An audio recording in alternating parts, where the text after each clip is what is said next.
Assalamualaikum warahmatullahi wabarakatuh. Kami dari kelompok 1 yang beranggotakan Alifatul Muyasaroh, Bunga Nurul, Doni Sutarji, dan Nadia Rizky akan mempresentasikan transformasi menggunakan GeoGebra. Nah, untuk kelompok kami memilih segitiga ABC dengan koordinat A 2,2, B 6,4, C 2,6. Nah, untuk urutan transformasinya sendiri yaitu yang pertama refleksi, kedua geseran, ketiga setengah putaran, keempat rotasi, dan yang kelima adalah geseran refleksi. Nah, kita langsung saja menuju ke tutorialnya. Yang pertama, kita masuk ke GeoGebra. Boleh GeoGebra yang offline atau kalau yang di sini adalah GeoGebra online, geogebra.org/classic. Nah, yang pertama kita akan membuat dulu segitiga ABC dengan koordinat yang sudah ditentukan. Kita klik menu ini, kemudian pilih polygon. Nah, kita tinggal klik di koordinat yang sudah kita tentukan tadi. 6,4, kemudian ini 2,6. Nah, seperti ini sudah jadi segitiganya. Nah, yang pertama yang akan kita lakukan itu adalah melakukan transformasi refleksi. Jadi pertama-tama kita akan buat dulu garisnya.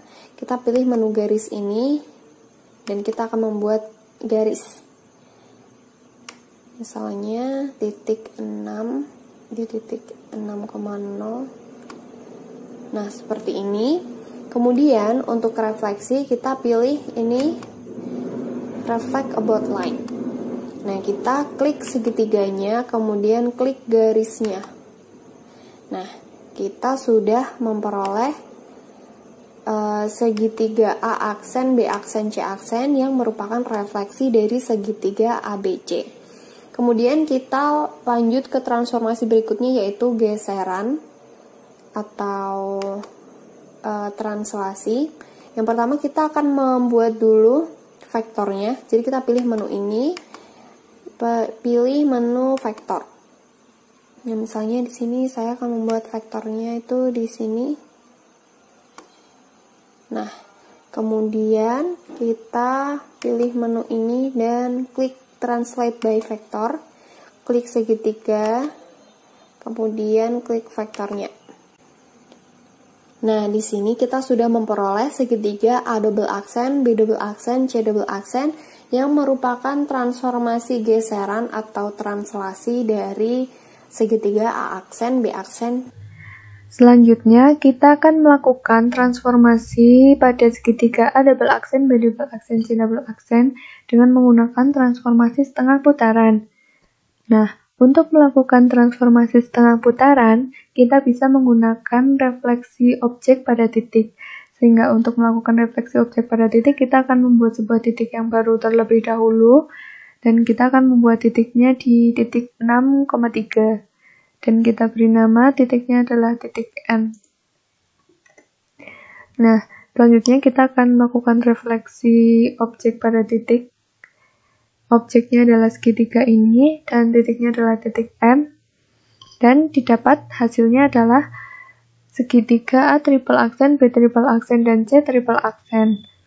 Nah, untuk membuktikan bahwa ini merupakan setengah putaran, kita bisa menarik sebuah ruas garis pada masing-masing titik, yaitu A double aksen pada A triple aksen, kemudian B double aksen pada B triple aksen, dan C double aksen pada C triple aksen.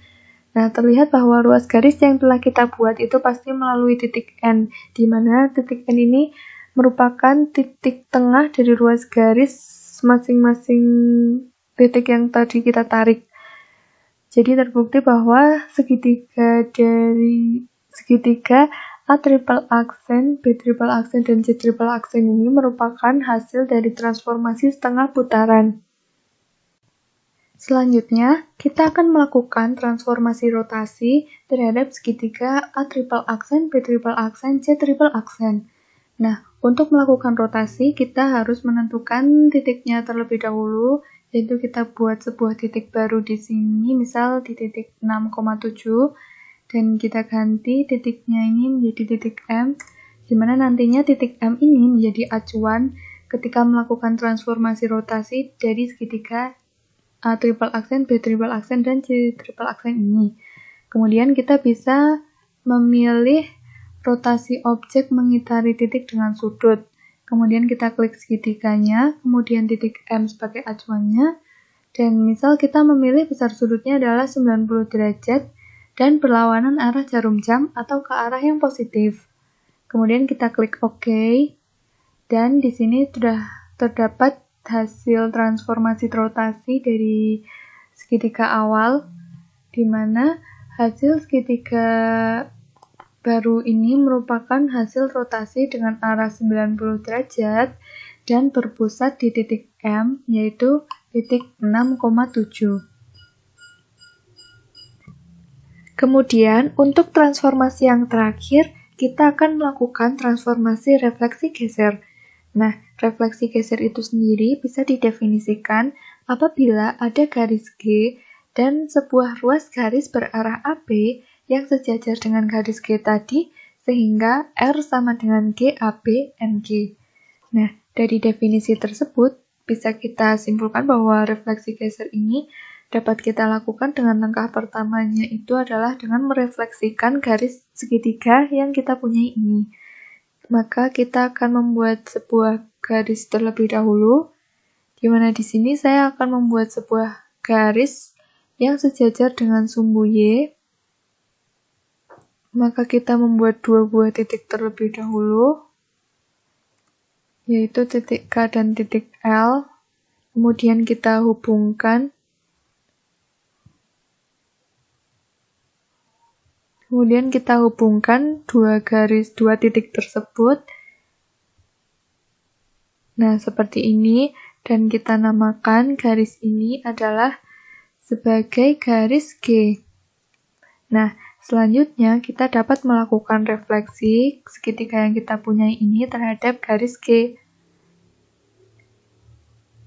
Pilih refleksi objek pada garis. Kita klik objek, kemudian garisnya. Nah, didapat hasil dari refleksi segitiga di awal terhadap garis G adalah segitiga yang baru. Kemudian setelah melakukan refleksi, kita akan melakukan geseran terhadap ruas garis berarah AB kepada segitiga yang telah kita refleksikan. Maka kita akan membuat ruas garis berarahnya terlebih dahulu. Nah, kita akan membuat ruas garis berarah atau vektor yang sejajar dengan garis G. Kita buat ruas garis berarah DE. Kemudian dapat kita translasikan, pilih translasi objek oleh vektor. Maka kita klik segitiga yang tadi telah direfleksikan, kemudian vektor atau ruas garis berarah DE yang telah kita buat. Nah, hasil akhir dari translasi atau geseran segitiga tadi adalah segitiga yang A aksen, B aksen, C aksen.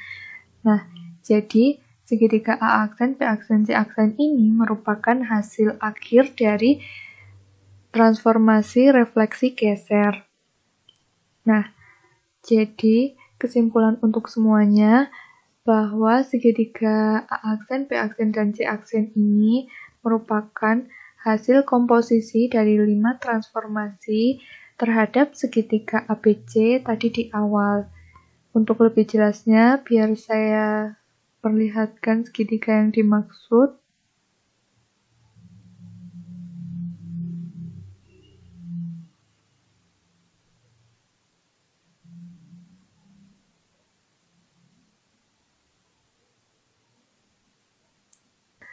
Jadi, segitiga ini merupakan hasil komposisi dari 5 transformasi terhadap segitiga ABC di awal, di mana transformasinya itu, yang pertama kita melakukan refleksi, kemudian melakukan geseran atau translasi, kemudian diikuti setengah putaran, kemudian rotasi, dan yang terakhir adalah refleksi geser. Sekian presentasi dari kelompok kami. Apabila ada kesalahan, kami mohon maaf. Dan terima kasih atas perhatiannya. Wassalamualaikum warahmatullahi wabarakatuh.